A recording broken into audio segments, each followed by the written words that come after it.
I'm sure to the conference it looked very strange and very Chinese. To me, I look at it a little differently. As somebody who studied this, I feel the weight of a body, many bodies, upon their shoulders.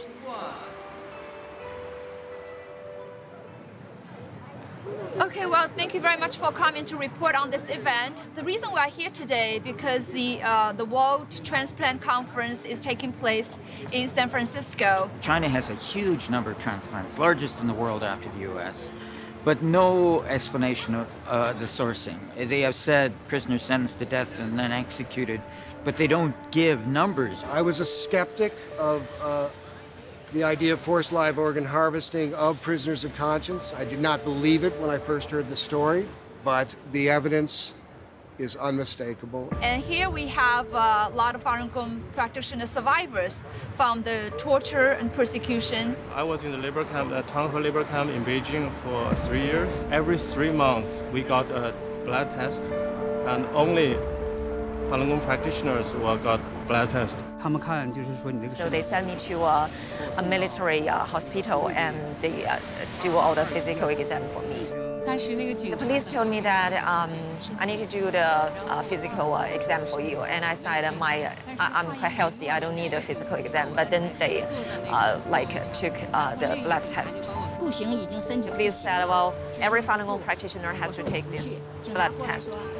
I think it's a matter of education. People are very busy, but once people find out the magnitude of this crime, a lot of these people are operated without, it's not voluntary, and sometimes not even anesthesia medication, and just wipe out, take all the organs out and then burn the body.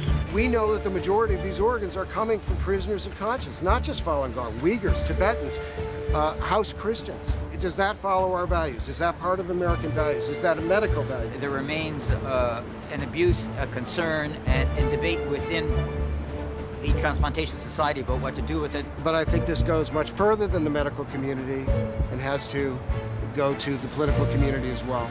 No one can ignore this issue.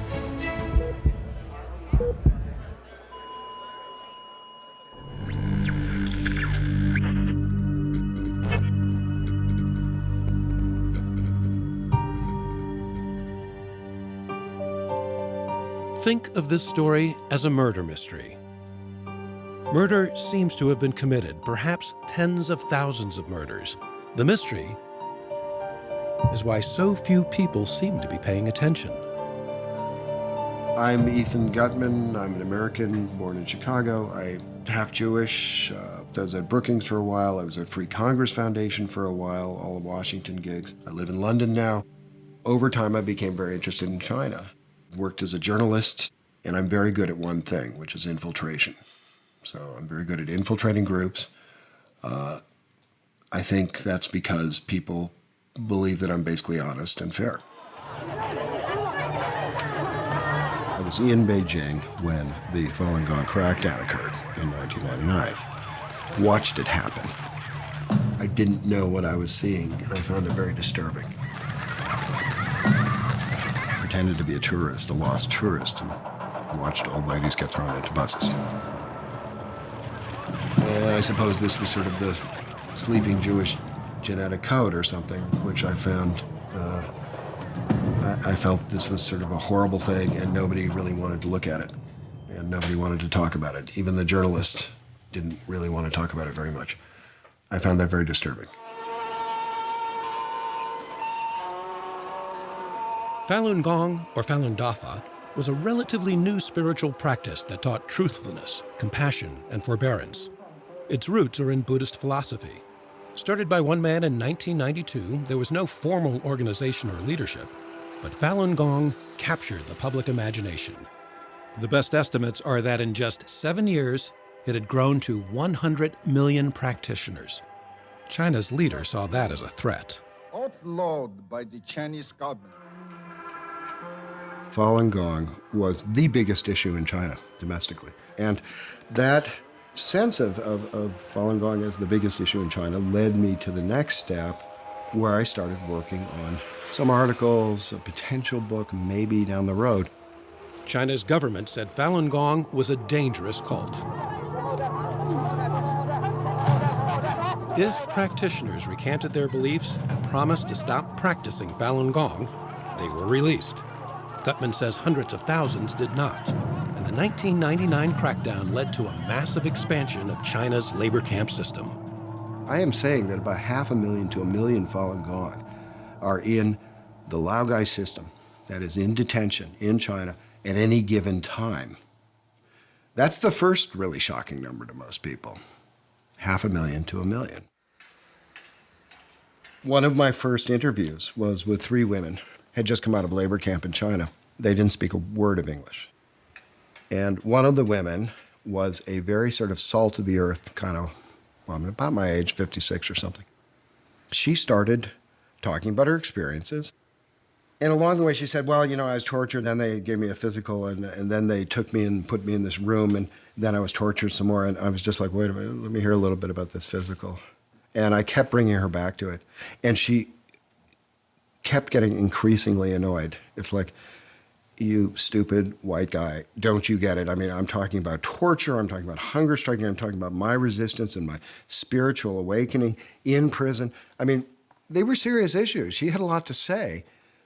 But her exam said much more than she was saying. I mean, it was absolutely uncanny. She described an exam, when I really questioned her about it, that made no sense from a medical standpoint. It was as if somebody was checking the health of her organs and nothing else. I could find no medical explanation. I've talked to many doctors. I've never found any kind of there's no other explanation for what was happening. And the most telling, of course, was the eyes, that they shined a light in her eyes. Did not do a peripheral vision test, did not do anything involving eyesight. They're just checking the corneas. And I admit that a chill passed over my spine. I said, I didn't say it aloud, but a chill went down my spine. Oh my God, this is real. This is in labor camp. Basically, people get starved and beaten in labor camps. They don't get sent to top-flight hospitals.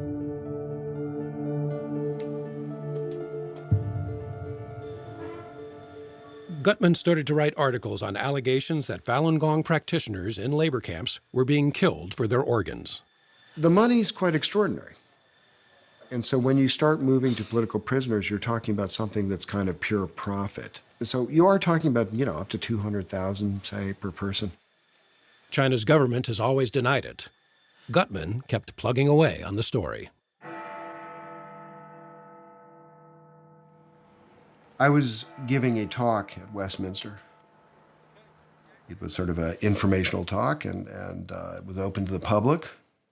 There were a couple of MPs there, as I remember it, and we opened it up for questions, and this man stood up and said, I did this. I performed this surgery on a living human being. And I raised my hand, and they called me. I said, what I'm going to say is not question, also is not common. I want to tell you a story.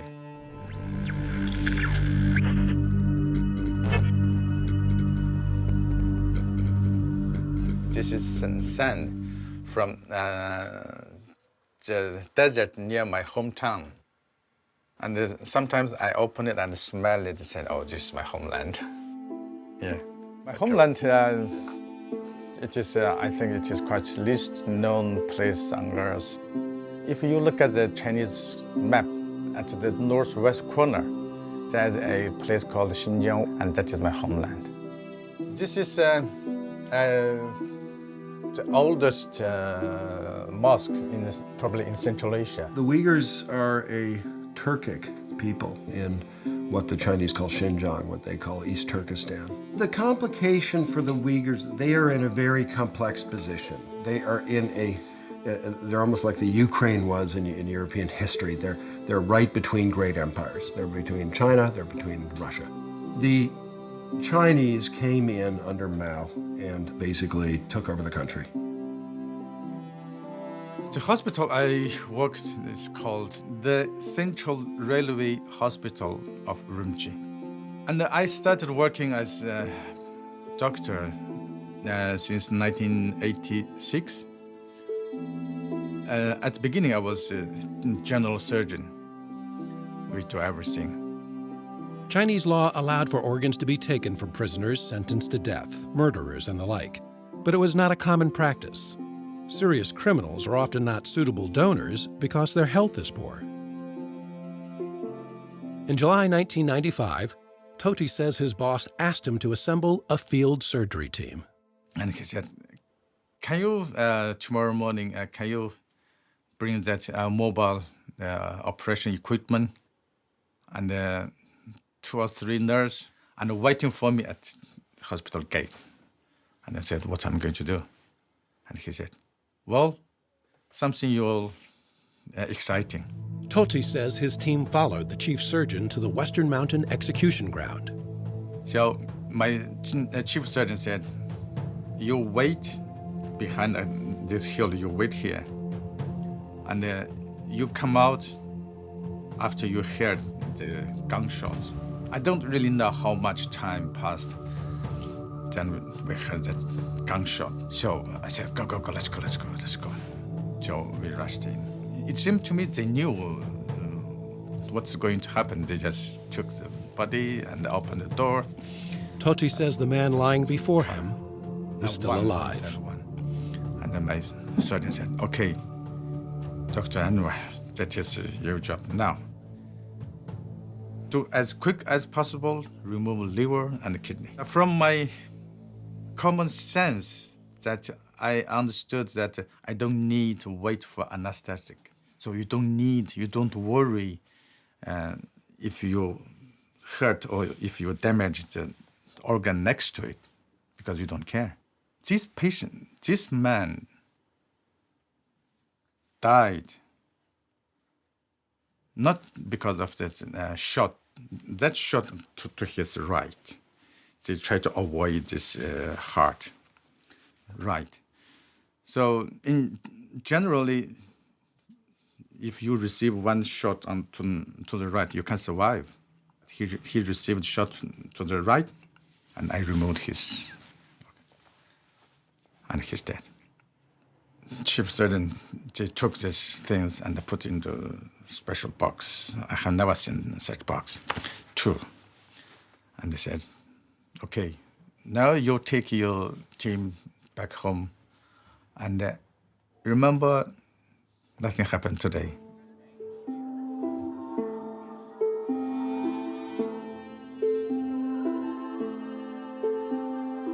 I didn't feel guilty. This is a bad guy. He was condemned to death.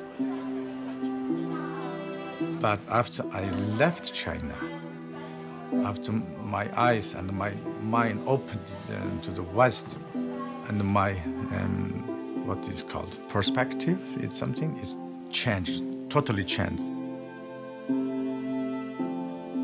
Then I thought, oh my God, that is since I committed a crime. For many years, I feel guilty. I didn't know who he was, his name, or if he is Uyghur or he is Chinese. If he is Uyghur, then I might guess he is Muslim, so I might pray for him in the mosque. And I said, what if he's Buddhist? So now, when I see a temple, I go in and light a candle and pray. If I see a church, I go in to pray. When I heard Ethan that time, I did feel that this is the right time to bring this out. Because if it's continues staying in my bottom of my heart maybe not be able to carry all the way. I need to let it come out. So that day was the first day I confessed. On that day, did you feel a weight? Yeah. Finally, I said that. I said, finally, now the whole world knows it. Direct experiences in relation to organ harvesting in China, Enver. Toti has since testified several times to various governmental bodies in Europe. What I'm certain is this kind of organ experiment started from Xinjiang quite early. And I guess there's a reason because that nobody in the world is standing for us. Xinjiang means new territory to Chinese. It doesn't mean, East Turkestan. It doesn't mean somebody else's. It's new territory, new frontier. To me, this was one of these major stories. It was really important. Sure, it goes back a long ways. Sure, it goes back to 1995. Nonetheless, if you want to get to the essence of what happened here, you have to see how this developed over time. If you even want to understand Nazi Germany, you have to understand they did not start with the Jews. They started with cripples. They started with people who were mentally challenged. And then once they realized that the public could kind of accept that, they started moving to the next measures. So I think it's very important to look at how these things develop and how societies can come to accept them at all, and how can medical establishments particularly come to accept them. And Enver Tohti is the missing link on that, because he shows you that anything is possible. For Tohti, life in England has not been easy. Because his English is limited, he was never able to obtain a medical license. He is currently a bus driver.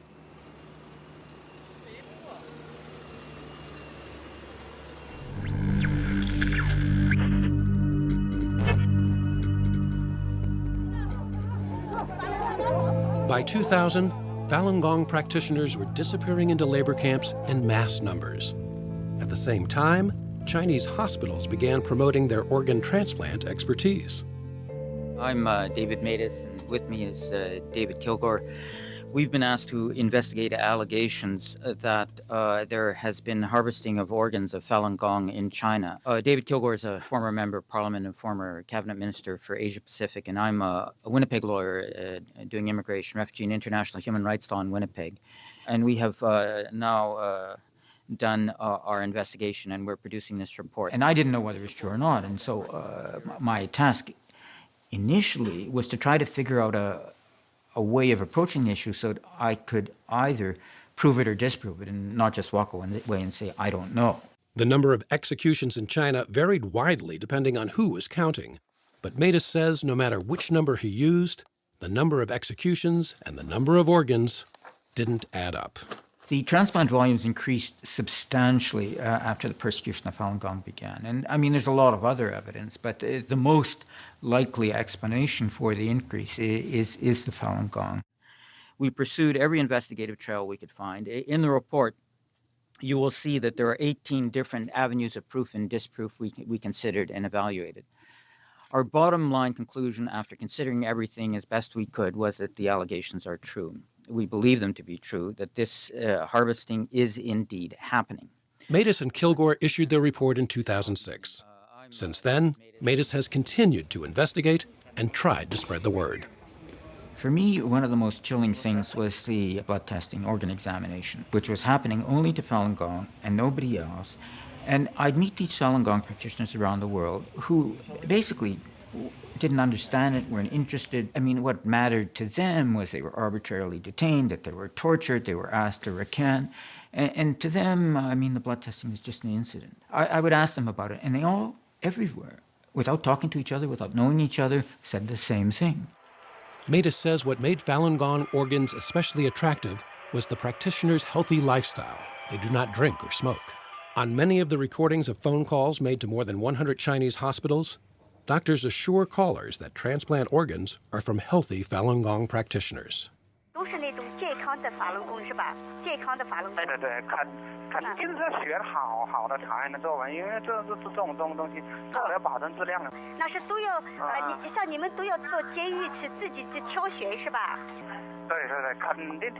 Chinese officials say the recorded phone calls are a hoax.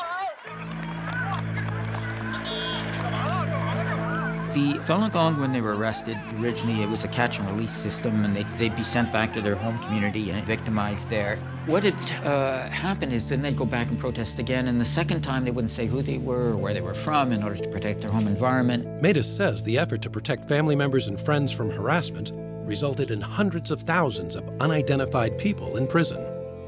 This huge population, extremely vulnerable, Family didn't know where they were. Jailers didn't know who they were. They weren't going to release them without recanting.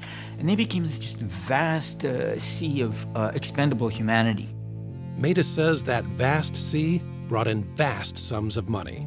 His report laid out what Chinese hospitals were charging Westerners for each organ. $30,000 for corneas, $62,000 for kidneys, and more than $100,000 for livers or hearts. Matus says he found no smoking gun, but believes more than 40,000 people were killed for their organs in a 6-year period. I mean, what's the explanation for the increase of transplants? And originally, I mean, they have a bunch of kind of implausible scenarios, but one of them, they said, well, we had a lot of doctors trained in the West who came back, and were able to do more transplants. Well, that explains how they could do it, but it doesn't explain where the organs were coming from. That part of the debate is over. It is not up for discussion as to whether murder for parts is taking place. It's now just a question of whether we're going to continue to put up with it. Art Kaplan is one of the leading medical ethicists in the country, and while he was convinced, the report received just a bit of attention elsewhere in the U.S. People are mostly concerned about what happens in their own backyard or their neighborhood, and to get people concerned, I mean, they never heard of Falun Gong before, they don't know what it is. There's a tendency not to get involved. As an international human rights lawyer, I think it's important for people to reach across linguistic, cultural, geographic divide to express their common humanity and solidarity. I mean, that's what human rights is all about.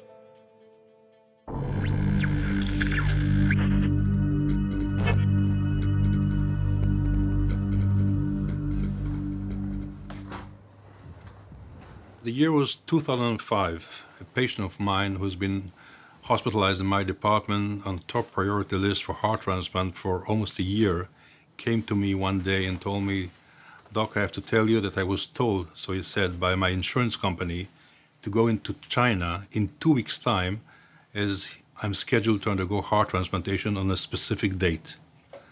And I looked at him and I said, "Do you listen to yourself? How can they schedule a heart transplant ahead of time 2 weeks?" He said, "I didn't bother to ask. That's what they told me. That's what I'm going to do." Until the day, not a single Israeli went to China to undergo heart transplant. Many Israelis underwent kidney transplant before. And being a heart transplant surgeon, I always thought, well, probably they're going to China and a poor Chinese farmer is selling one of his kidneys in order to make the economic status of his family better. I didn't pay attention. But this patient, as I said, was the first who was scheduled to undergo heart transplant. And that's obviously a totally different story, let alone the fact that he was told to come on a specific date. And sure enough, the guy went to China and got his heart on this very same date that he was promised ahead of time. So this led me, for the first time, to find out what's going on. How can the Chinese offer people heart transplant ahead of time? After reading Matus and Kilgore report, and again, after looking at the numbers didn't fit. I mean, you cannot explain the number of transplants just by using the organs from executed prisoners. It simply doesn't add up. So once Kilgore and Matus brought this new information, it all made absolutely sense. What I found out more was the fact that not only this particular Israeli, as similar to the previous kidney transplant Israelis who went to China, doesn't have to pay a cent out of his own pocket because his medical insurance and sick funds reimburse fully the entire operation, which made the Israeli participation in the process de facto as if we are looking at what's going on in China as ethical and legitimate. Israel's healthcare system covered the entire cost of the operation, which Levy found wrong. And hopefully we'll be able to implement some of the ideas that were raised here into the new law, because after all, that's what's going to make the difference. Together with our friends at the Israel National Transplant Center and with our Ministry of Health, we sat down at the same time to write up what hasn't been done before, the new Israeli organ transplant law. We included a clause which totally bans any reimbursement of any illegally procured organ anywhere in the world. And the law went into act in 2008. The Jewish states couldn't live with this. They could not live with the idea of religious dissidents being slaughtered. America should be following that example. They were right. They were the first country to do this. I am not surprised that Israel was number one, but I think that owes a lot to Jacob Levy. Being a son of a father who was a refugee from a concentration camp from Nazi Germany, I felt the need to do what hasn't been done at the time when my father has been there. Because if the world would have known about what's going on there, and if there would have been good people elsewhere in the world, history could have been changed. And this was what motivated me into doing all this. And I'm sure that part of the answer to why did the Israeli people stop going to China after the law, in spite of the fact that they can still do it out of their own pocket, has to do somehow with the history of our people. Israel's law passed even though the Chinese government denied allegations of organ harvesting, and even though the Mattis-Kilgore report could only estimate the number of those killed. I don't think the numbers, the millions there or the tens of or hundred thousands here makes a difference. It's a principle of taking the life of innocent human being and just killing them for their conviction, for their belief. It's as simple as that. So I think what Levy did was a game changer. And I'm hoping to see the same thing happen in Australia, then Canada, Scotland, Ireland, and Westminster, Berlin, U.S. In Spain, they changed the law after our report came out. In Australia, they changed the policy for training of transplant doctors from China after our report came out. In Malaysia, they stopped paying through the health system for anti-rejection drugs for people who go to China for transplants after they come back. And so there's been a number of changes around the world. In the United States, these changes were barely noticed. One reason may be how Falun Gong practitioners tell their story.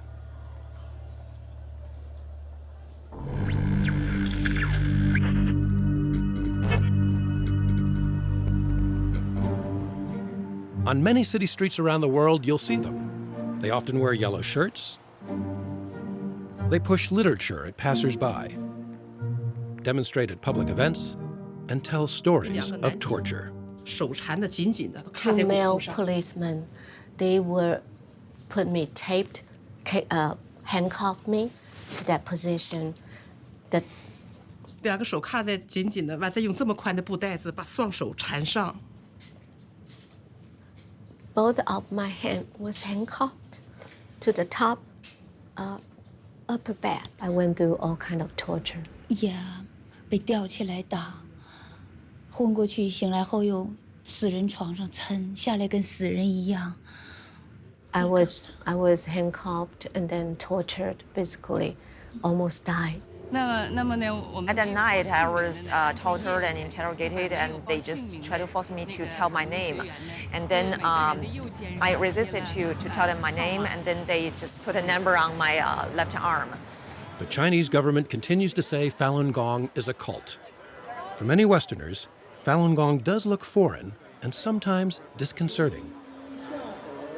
This attempt to characterize practitioners of Falun Gong in any way whatsoever is just kind of a stereotype. What you're dealing with is a victim community. I mean, you don't expect the victims to be journalists, researchers, human rights defenders. I mean, all they can tell you about is their own personal experience. It's like faulting the Somalis for not talking convincingly enough about clan warfare, or the Syrians about not talking authoritatively enough about Assad. I mean, it's unrealistic to expect the victims to shoulder the burden of presenting their case.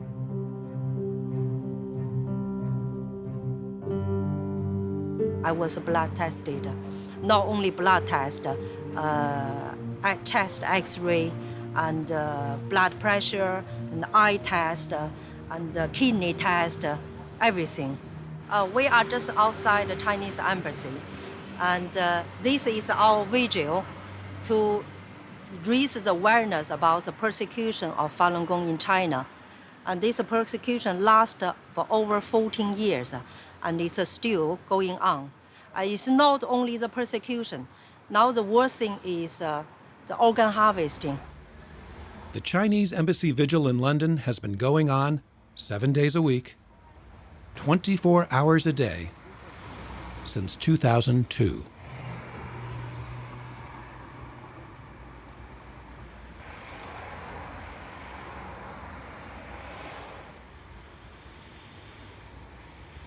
I've been doing it since 2001 because I started practicing Falun Gong in 2001. I read about the persecution and I thought, well, what's all this? It touched something inside me. If it's gone so far without the persecution stopping, then there's something seriously wrong with humanity, must be. I'm amazed that the world is turning a blind eye, basically, to mass murder going on in China, and all because they owe loads of money to China. And I'm thinking, well, this is absolutely incredible, isn't it? So we're standing here doing this and no one else is doing it. This has been a complicated story from the beginning. Make no mistake about that. There are language difficulties, there are cultural difficulties. These are not cute and fuzzy figures like the Tibetans. There's one final reason, which is the way Falun Gong presented itself. Look, a lot of Falun Gong are coming out of the mainland, right? So they have a tendency to use Chinese Communist Party methods of propaganda or press. This is the way they know. But they're not going to work so well over in the West. When things are stated, they are stated in a kind of extreme way. The difference is, of course, when you sit down and actually talk to these people, they're perfectly literate and mindful. They just have a different perception of how media is supposed to run. And it's taken them a while to learn the Western method, which is quite different.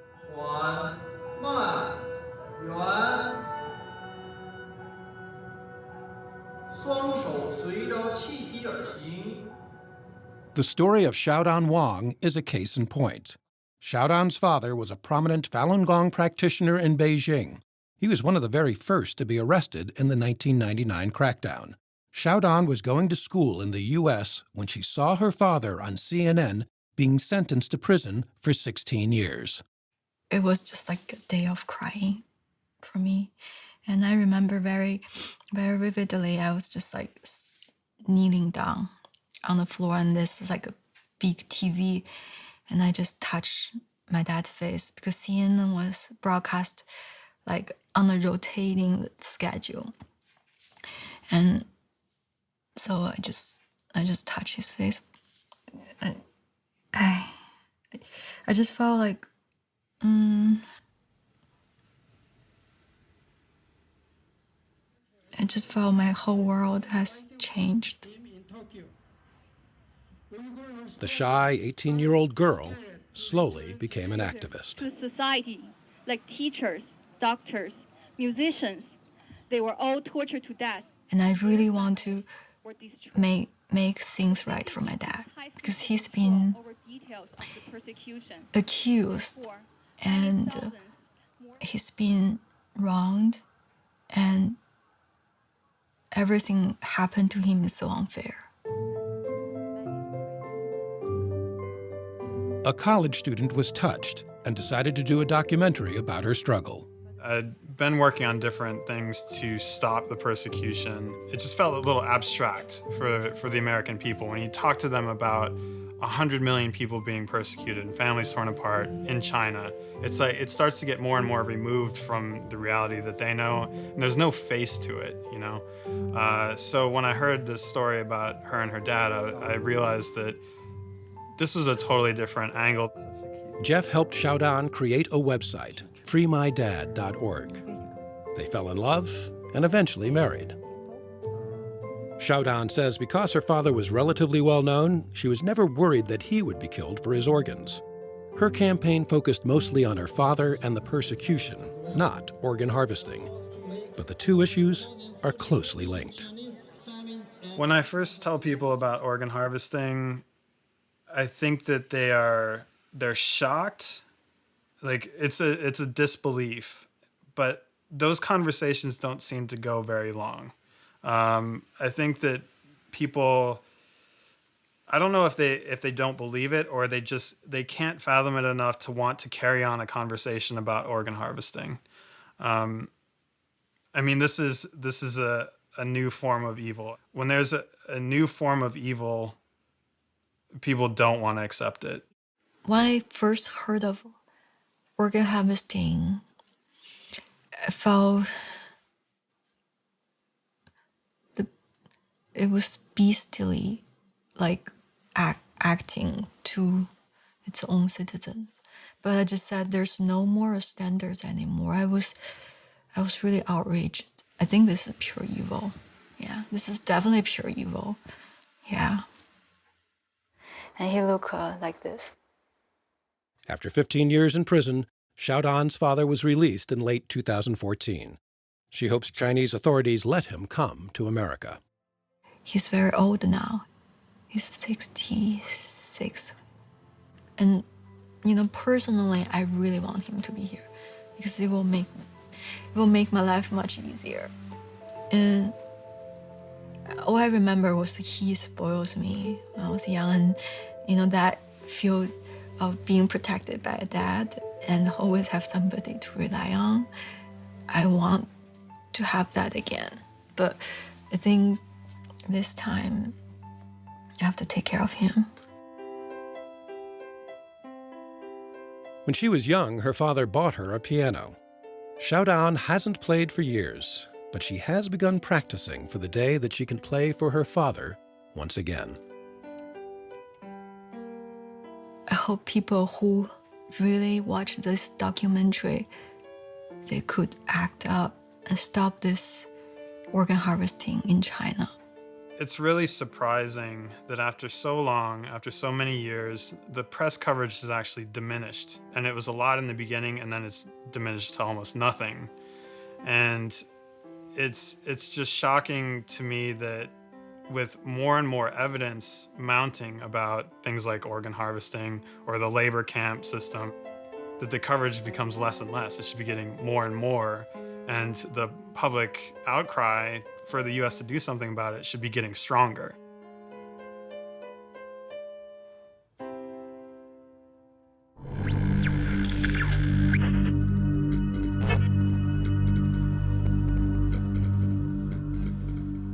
I was giving a congressional testimony along with a couple of other people on this. I gave my testimony, and all of a sudden, Rohrabacher started pounding the table and saying they're cutting people up while they're still alive and ripping apart their bodies. And then he started pointing at the press and saying, "Where is the press?" I am Congressman Dana Rohrabacher. I represent the 48th Congressional District in California, which is right along the coast here in Huntington Beach. Not only right along the beach, but Rohrabacher is to the right of most of his fellow Republicans, at least when it comes to China. Nobody in Washington, except a few of us, want to confront China on its gangsterous activities, on its evil activities. What we've had is now businessmen become the advocates of trying not to get the Chinese Communist governments mad and are angry at us. So now what you see in both parties, where on the further to the right and further to the left are likely to be more active on human rights issues. That's always been part of the China dynamic. I mean, this is not, the mushy middle is the constant in China relations, is that you usually have a left-right alliance, okay? You have the left who are interested in human rights. You have the hard right who cares about religious freedom. And the mushy middle usually cares about the money. The truth is, they're looking at it from the corporate interest. If you want to end a meeting in China, if you're in a meeting with a Chinese government official, all you have to do is mention the words Falun Gong, the meeting's over, okay? And they're leaving and they won't say goodbye. There's no handshake, okay? That's all you have to do. It is the third rail of Chinese politics. China's big, it's powerful, it's rich, and it's got connections everywhere. A lot of the mainstream are concerned by that. Multilateral trade, geopolitical interests, human rights tends to take a back seat. And whereas the extremes, well, they tend to be more principled. In an attempt to raise more awareness, H.R. 281 was introduced into Congress in 2013. The resolution expressed concern over credible reports of systematic, state-sanctioned organ harvesting.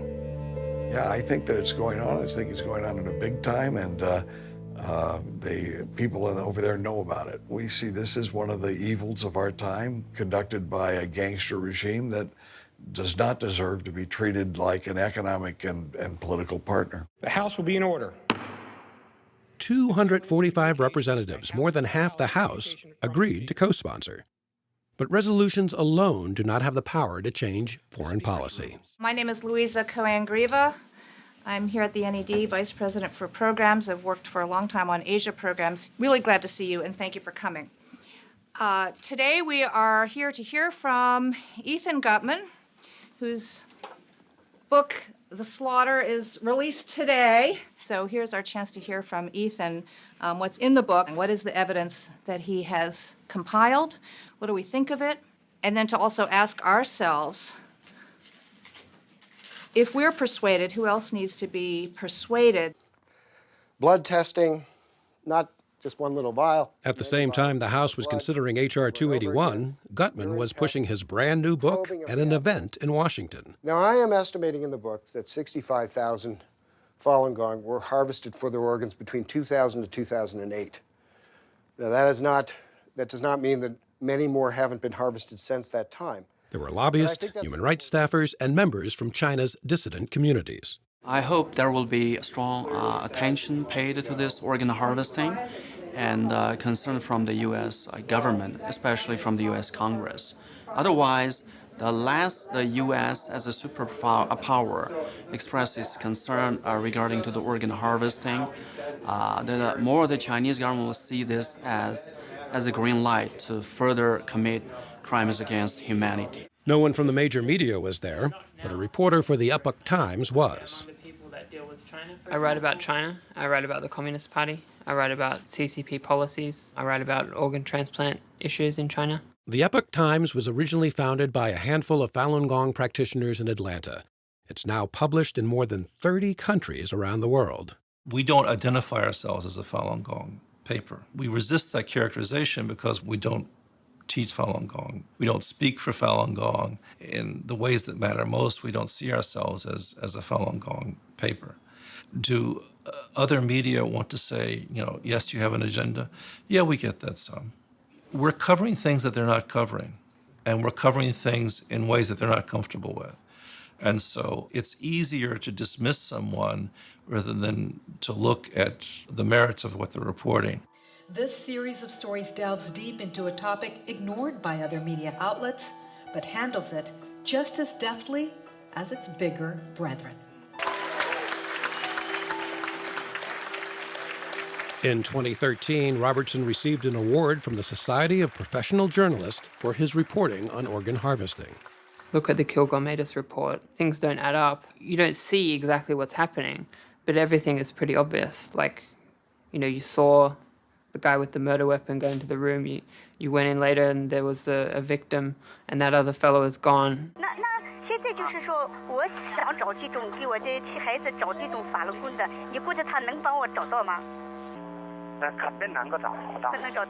I found the phone calls simply irresistible because you can hear the people talking. They're not faked calls. Like it's a nurse or a doctor that's being contacted by someone who's the relative of a person who needs a transplant, and they're saying, I've heard that you've got organs from Falun Gong people which are healthy, and can you confirm that? And how can I be sure? And the doctor is reassuring them and even boasting and guaranteeing the quality, guaranteeing the time. And it's the case closed. The organ harvesting story is a story about Falun Gong. Falun Gong is the most sensitive issue for the Chinese regime. No one in the mainstream press that have offices inside China are covering it inside China. Reporters in Beijing can't do the story they can do little bits of the story, but they can't really do this story without losing their job. And because of that, they're missing what is driving events in China, and they're missing the story of what is one of the most catastrophic human rights violations in our time. And the assumption is, this is old news. China human rights is always stale news. The assumption is there's compassion fatigue among the readers. There's assumption is that Falun Gong is not of interest in some way. It's very Chinese.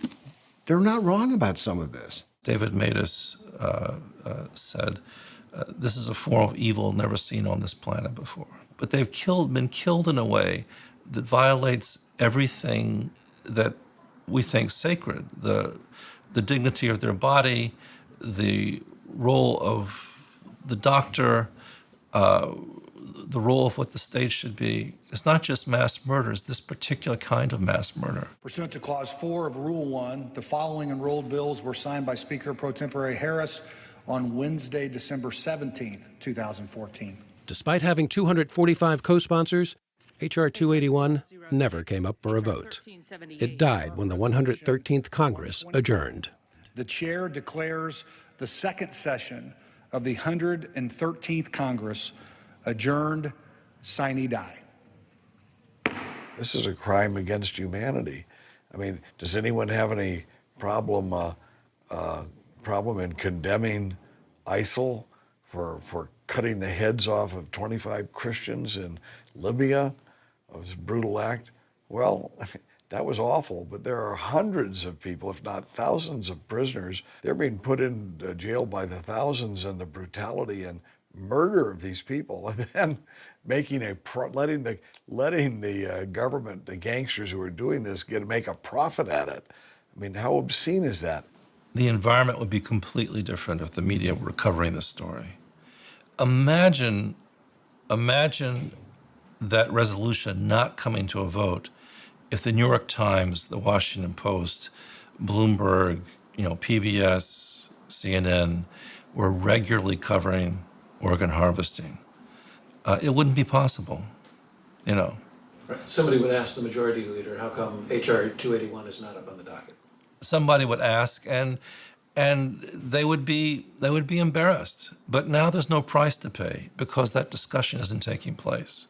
This is what a press is supposed to do. Who owns the media in our country? If you're trying to figure out why something is covered or not covered, figure out who owns the media. How many films have you seen that portray China as the bad guys? And this is an evil, evil regime. It's the world's worst human rights abuser, but I haven't seen many movies about it. It has been, to date, difficult to get attention paid, and I think there are two reasons. It's a little bit hard to believe that it could be so, that doctors are complicit with the kind of atrocities that we know are happening in prisons. And yeah, it's difficult. So if that's your question, it is difficult to get attention paid, but also what do you do about it?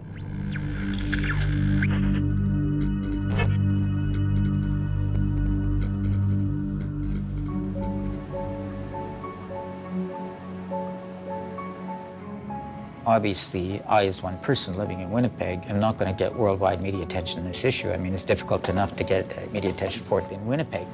But if you get more people involved, then it helps because, well, after our report came out, Torsten Trey founded this NGO called Doctors Against Forced Organ Harvesting. Last year, we initiated a petition to the UN High Commissioner for Human Rights. Within 5 months, we collected 1.5 million signatures in more than 50 countries. Asking them to launch an investigation to look at some of these allegations. Now, I mean, yes, they are allegations. I mean, I think the overwhelming evidence from my perspective is that these allegations are true. But the lack of access, the lack of transparency, it's difficult to get firm details. And this, what we were requesting was that the UN Human Rights Office was to investigate this. The petition asked the UN to unravel the mystery and conduct an independent investigation into allegations of organ harvesting. I mean, I was part of the group that went to Geneva to hand it in, and we had the press conference afterwards. We really felt that this was going to be a major change. 1.5 million signatures seemed to be probably one of the biggest petitions they'd ever had. We've had nothing back, almost as if those 1.5 million signatures, that petition it's almost like it's never happened. After the petition to the United Nations seemed to go nowhere, Sharif made an appeal in the American Journal of Transplantation, asking medical professionals to take a stand. What we've argued in this is there is a big difference between someone who gets executed because they've murdered 15 school children versus someone who's executed simply because of their beliefs. We think of them as prisoners, but a prisoner in China could be a political dissident, someone who holds a religious or spiritual belief that's unpopular. Getting killed because you're a prisoner against your will with no permission. That seems to me to be a core violation of what I've called the dead donor rule. In the US, in Europe, you have to be dead first in order to be an organ donor. In China, they make you dead, and that crosses the ethical line. What we are classing these as crimes against humanity and medical crimes against humanity. Now, if this was to happen in any other country, in any other form or fashion, we'd be a lot more forceful with regards to this, and we haven't been quite as forceful on this issue in China, and we just need to raise awareness of it even more. People who are expecting this to sort of just be solved naturally by all we have to do is sit back and they'll fix it, this is wrong. The West has to take a role. And the one role the West can do is say, these are our values. We cannot go beyond this. There are certain lines we can't cross. This is a red line. That's an absolute red line. Yes, I can maybe understand that. You know, life is tough if your kidneys have failed. At the World Transplant Congress in San Francisco, Sharif, Gutman, and Matus took part in a presentation held by Doctors Against Forced Organ Harvesting. You need to send a strong message out that you simply cannot do this. The evidence will only continue to accumulate, and eventually there will be a slow shift in the generally accepted opinion on this topic, and then it'll be like, oh wow, they killed like tens of thousands of prisoners of conscience for their organs. That's really bad. What are we doing about this? I imagine that will happen at some point, right? It has to. Only a handful of the 7,000 doctors at the Congress were there. Small audience, preaching to the choir. Even if a lot of doctors don't show up from the major conference, it's possible that they're aware that these activities are taking place. And it increases pressure.